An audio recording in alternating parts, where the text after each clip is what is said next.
Boredom is this man's problem. Boredom at home, boredom at play, boredom at work. More and more it bothers him, upsets him.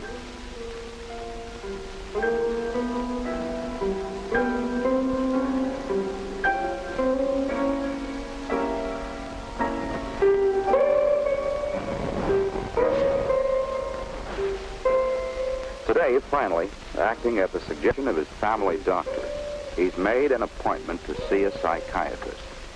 And yet here on the threshold, he hesitates, still battling himself, still holding back. This going to a psychiatrist, is it really the right thing to do? Is boredom worth all this fuss? Can a psychiatrist really help?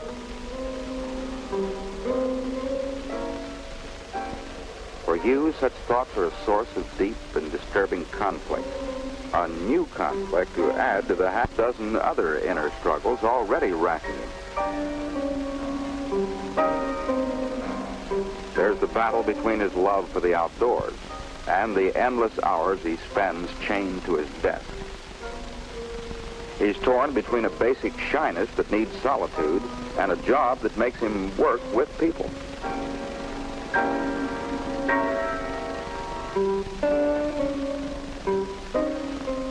Between his yen to do field work and his need for job security. At home, any fight with his wife Loretta brings on guilt feelings. Whichever way he turns, conflict, conflict, conflict. Those inner struggles, they shake Hugh.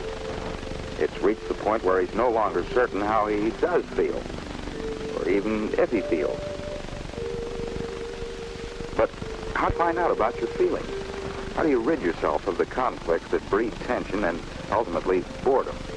What happens when you personally face a psychiatrist with a problem like this one? What does he do? What does he say? Don't you feel like a fool? Hugh isn't sure. But here, today, at last, he takes the vital step. At last, he acknowledges the importance of his boredom, admits that he needs help. Help in fighting it. Help in his search for zest and ardor, those ever vital elements that make our lives worth living.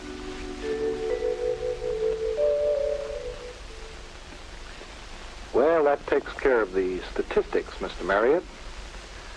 Now, what seems to be your trouble? You're the psychiatrist. You tell me. People get confused about psychiatrists, Mr. Marriott. No one can tell you how to run your life. I can help you scout out the roads, but you're the one who has to decide where it is you want to go. Now, let's try again.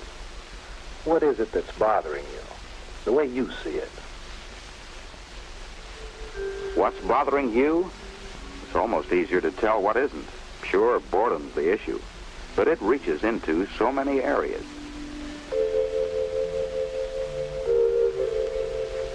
There's his relationship with his son, Kenny. More and more, they seem to live in separate worlds. With his wife, Loretta, it's gotten to the point of his not caring one way or the other. His friends and neighbors matter so little to him by now that he barely manages to stay polite. carries over into his work, too. He's bored stiff with the old familiar routines, the problems he meets day after weary day.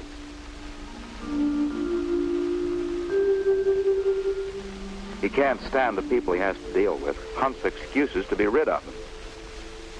Even at night, boredom stays with him. Too often he can't sleep. He searches hour after hour for some release from the emptiness of the day. No one likes that kind of thing. How long have you felt this way? Too long.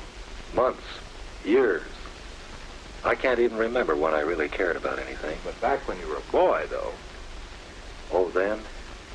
Yes, things were different. So damn different. You might give us an angle we can use. What did you enjoy doing most?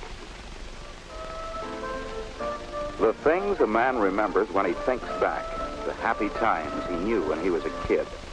For Hugh, there were those crisp days in the uplands, hunting. The thoughtful hours alone out on the water. The joy of doing things with his hands, things his father taught him. How to saw a board, how to overcome the stubbornness of machinery, how to hold a shotgun and lead a bird. Crafts, hunting, working with your dad. Maybe these are the clues we've been looking for, Hugh.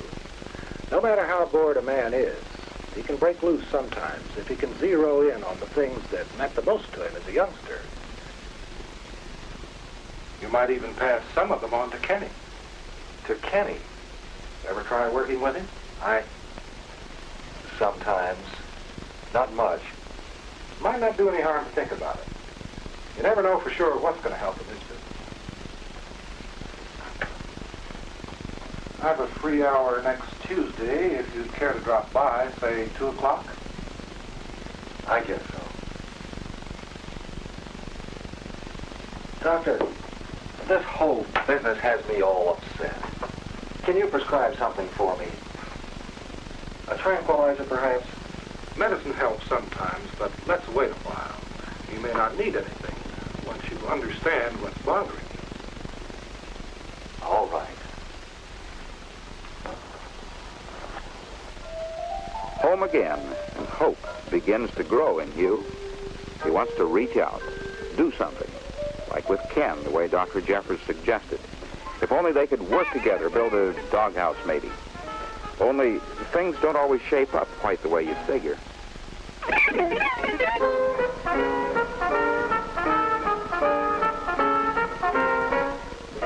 Tension, trouble, flaring tempers. What started out to be a step in therapy for Hugh ends up as another Marriott family bomb burst. Because trying to treat emotional ills by the numbers just doesn't work. Progress is a thing you have to fight for. The slow, hard, painful way.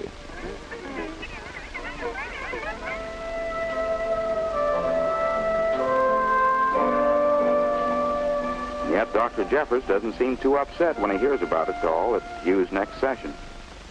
Just try something simpler, that's all. Like a hike. Something that you both like to do, where you can relax instead of fighting. But over and beyond such practical measures, Dr. Jeffers feels it's vital that Hugh get to the true roots of his trouble. Symptomatic relief isn't enough. There needs to be thorough investigation of the ground from which his problems sprang, his feelings, his background, his formative years, the relationships with people that have helped to shape him. It's a long process, a painful process. Hugh doesn't like it. A dozen times he's tempted to quit, and yet there's enough progress that he goes on.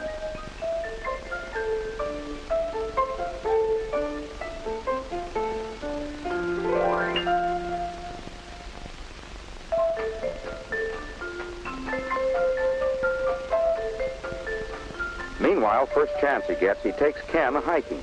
And because Hugh's beginning to understand a little better about how to get along with people, it's at a time when Ken wants to go. No pressure, no forcing issues.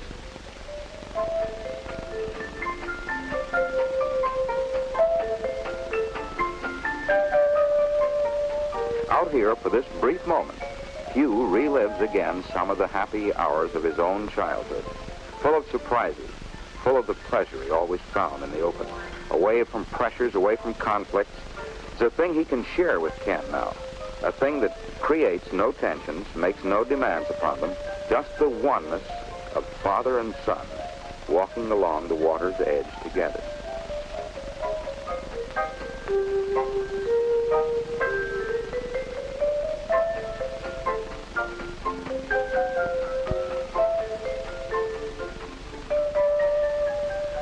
What do wet clothes matter compared to the fun they've had? It's a good feeling for both of them. But not for Loretta. What kind of a father would let his son fall in a lake? Doesn't even know what the word responsibility means. The child might have drowned. And those wet clothes. If this is what comes of going to that Dr. Jeffers, well, it's certainly not her idea of the right way for Hugh to squander family money.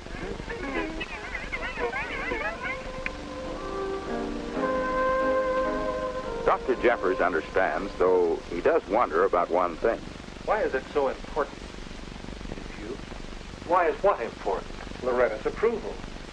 Why do you feel you always have to do what she wants?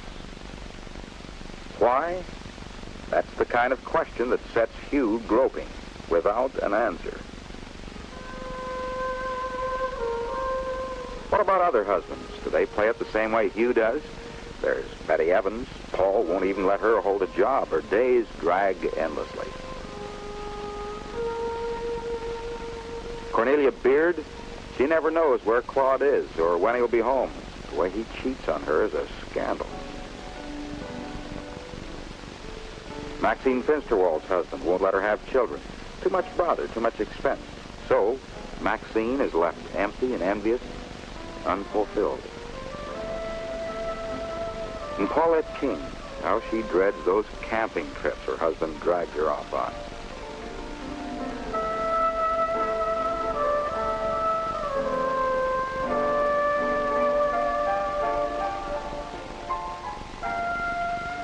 The outdoors? It's for the birds. Those fellows don't seem to take the same approach you do they? It's still no way to treat your wife. How should you treat her? Well, you know, a fellow ought to go along. Not push her around, that is? A woman deserves a little happiness. Even when she gets in her husband's way, interferes with what he wants personally? Marriage isn't built on selfishness.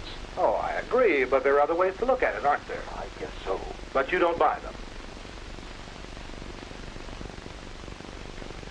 What about your folks? How did they see it?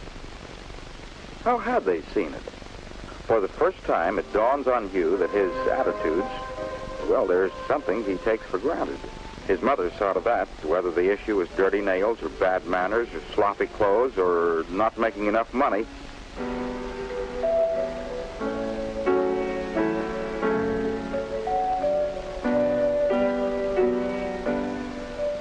Especially not making enough money. Sometimes Hugh's father would stalk out. But whatever happened, there still wasn't enough money.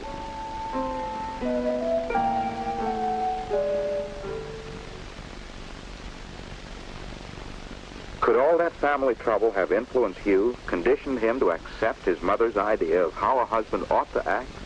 The very thought's ridiculous to him, but Dr. Jeffers isn't so sure. All right, so I'm all wrong. What about the girls you didn't marry? The girls I didn't marry. Well, let's think about them, that's all. Maybe we can figure out what made you back off. The girls Hugh didn't marry, like Sue, for instance. Fun all the way, but sloppy as she was, what kind of a home would she keep?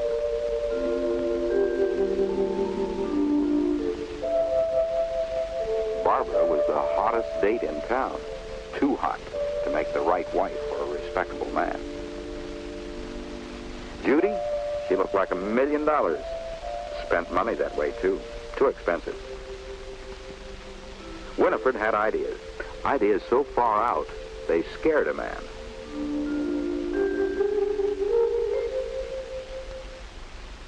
Sloppiness, passion, extravagance, nonconformity. Traits like that never did rate very high in your book, did they? Nor in anybody else's either. Oh, you mean nobody ever married those girls? Now, wait a minute. You mean they did marry? It couldn't be that your mother set the standards for you, could it? Where the other fellows figured that fun and excitement and sharp ideas and high voltage were maybe worth a few adjustments.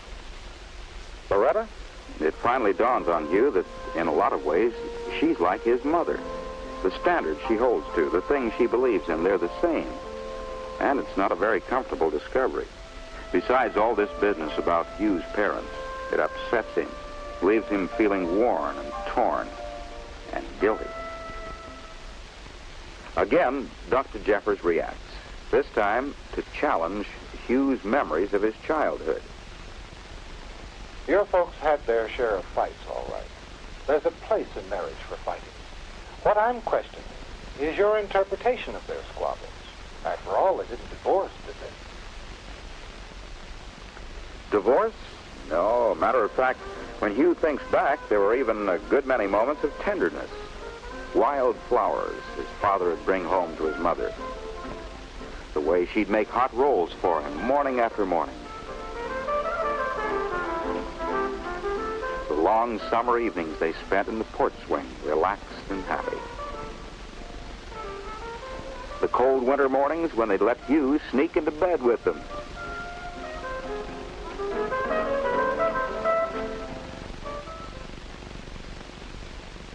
By the time Dr. Jeffers is through, Hugh realizes that his past recollections have been on the selective side. Everyone does it, Hugh. It's so much easier to blame your troubles on your family, our teachers, the place we grew up, instead of standing on our own 2 feet and fighting out our problems. Where Loretta's concerned, Hugh now sees what Dr. Jeffers is trying to get at. Devotion does not demand that you make yourself into a carbon copy of your wife, no matter how much you love her. Even in marriage, Hugh, a man has a right to be himself. You've got to be you. You have your own needs, your own desires. Face up to them. It's more than a right, it's a duty. So Loretta won't go along with that kind of talk? Well, maybe it's time she dropped by here for a visit. Time out for a bomb burst.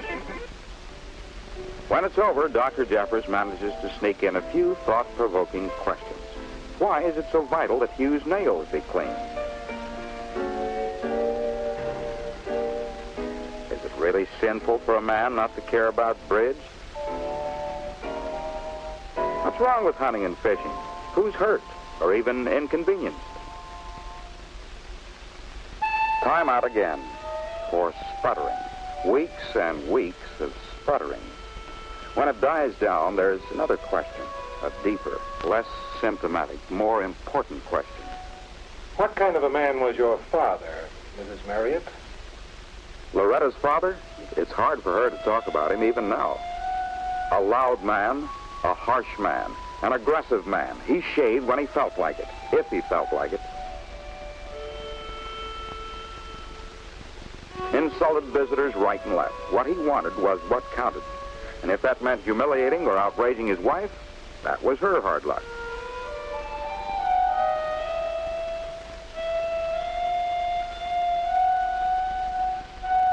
He was a good provider, though, and he certainly bragged enough about it.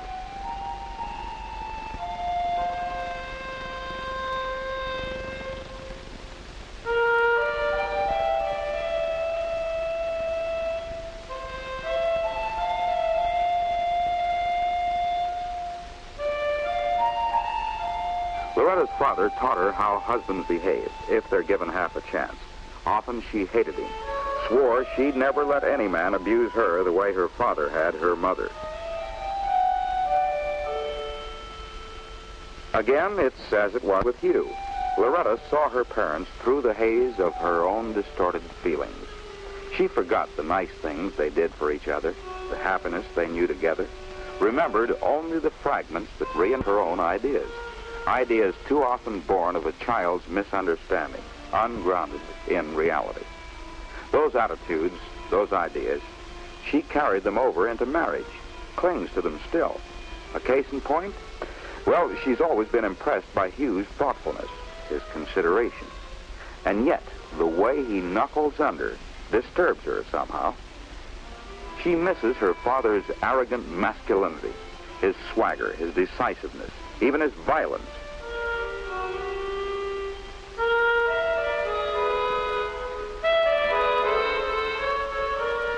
Unconsciously, she holds Hugh in contempt for giving in to her, grows depressed and resentful at what she thinks of as his weakness. It's a warped viewpoint. And as Loretta begins to understand herself and Hugh a little better, she goes along with him more, accepts him as he is instead of trying to make him over. When, on impulse, he decides to take Kenny fishing, she puts a curb on her tongue. Bridge tonight? Hugh plays if he feels like it. Goes to his workshop if he doesn't. It dawns on Loretta that she and Hugh fight more often. And somehow, that's actually a relief. Better by far than the dull, gray dreariness of Hugh's boredom.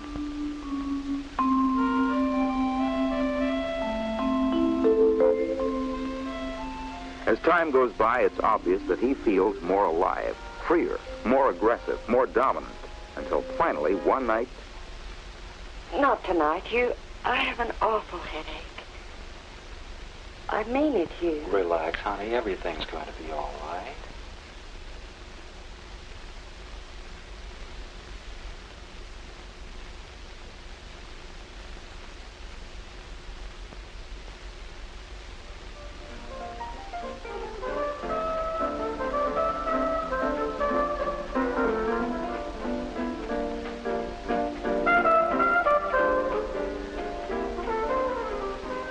Hey, what's this? You know, lover boy, I'm beginning to wonder if you're not a lot more man than I thought. Things begin to work out better between Hugh and Kenny, too. There are fishing trips, home workshop projects, nights on the town together. Kenny's apathy fades. His grades come up. Finally, he even talks Hugh into having another try at finishing the doghouse. For Hugh, it's a great moment. He sees now how important it is for him to work with Kenny instead of bossing him, to accept boy-level work instead of criticizing. All the time he feels better himself, more alive, more alert, more awake to the zest of living. Matter of fact, it's only on the job that he's still aware of tension. There, well, it's just not good. He sees now that office duty isn't for him. His place is out in the field, on the construction end. And yet he can't afford to break away from Consolidated. Come right down to it, he really doesn't want to. Dr. Jeffers tries to help, suggests that Hugh makes an effort to rouse more interest in his work by exploring the company thoroughly. Check into each department and its functions. Get better acquainted with the men he works with as individuals. Learn their problems and interests. Let them know his. Good ideas, all of them, they help, but they're still not enough. With every plan that crosses Hugh's desk, the old urge to get out into the field comes back. Finally, he confesses the truth to Dr. Jeffers. More and more, he's tightening up again, resenting his job, retreating from reality, back into his old habits of apathy and boredom. I understand. Do the folks down there know how you feel about it? About field work? Who are you kidding? If you want to hold a job, you don't go around griping to the boss about it. Oh, you really think they'd call it griping? Well, wouldn't they? Well, you wouldn't be complaining. You'd just be a chance to use your full potential. A man feels the way you do about field work, chances are he's got a talent for it. Why hide it? Let your boss know that you've got an ability he's not using. Between the two of you, you might be able to figure out an angle. It's a new thought for Hugh. He hesitates, hedges, broods about it. Then one day, Consolidated's awarded the contract to build a big new dam. Hugh's boss admits the project has him worried. I just don't know, Hugh. It's a good deal all around. But from the field end, those stresses, they're going to be some darn sticky problems. Ed, I just may be able to help you with that. You? On a field assignment? I'm a good man on stresses, Ed. Real good. Why, remember, I was in the field the day you hired me. But I thought, what about Loretta? I'll be doing the work, Ed, not Loretta. I'd like to take a shot at it, Ed. I really would. Hugh is still grinning like a Cheshire cat when he talks to Dr. Jeffers 2 days later. So that's the way it is, Doctor. I'll be out of town for a few months. How's Loretta taking?